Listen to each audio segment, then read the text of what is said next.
வணக்கம் மக்களே, வாங்க இன்றைக்கி அவரைக்காய் பொரியல் பார்க்கலாம். கேஸை பற்ற வச்சு ஒரு வானலை வைங்க. வானலில் கொஞ்சோண்டு எண்ணெய் ஊற்றிக்கிங்க.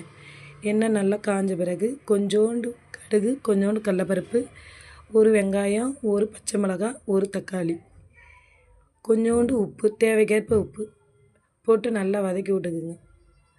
நல்லா தக்காளி நல்லா வதங்கட்டும். வதங்கின பிறகு கொஞ்சோண்டு மஞ்சள் தூளும் போட்டு அதில் வதக்கிக்கிங்க. இந்த வீடியோ பார்க்குறவங்க எல்லோரும் சப்ஸ்கிரைப் பண்ணிவிட்டு பாருங்கள். நல்லா வதங்கின பிறகு நம்ம அரிஞ்சு வச்ச அவரைக்காவை அதில் போட்டு நல்லா பெரட்டிக்கலாம்.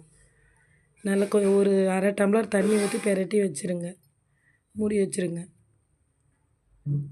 ஏன்னா இது எண்ணெயெல்லாம் வதங்காதுங்க, கொஞ்சோண்டு தண்ணி ஊற்றினா தான் வதங்கும். ஒரு அரை டம்ளர் தண்ணி ஊற்றி வதக்கிக்கணும். மூடி வச்சுருங்க. மூடி வச்ச பிறகு ஒரு 1/4 மணி நேரம் கழித்து பாருங்கள், நல்லா வெந்திருக்கும்.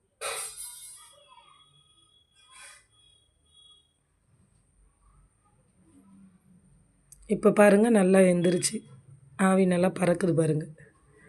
வெந்துருச்சான்னு ஒரு அவரைக்காவை எடுத்து நசுக்கி பார்த்துக்குங்க.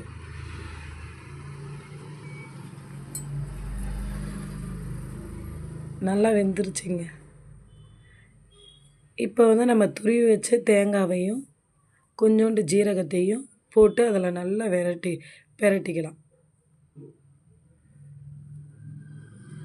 பெரட்டிட்டு நம்ம அவ்வளோதாங்க, ஒரு 5 நிமிஷம் வச்சுட்டு நிறுத்திக்கலாங்க.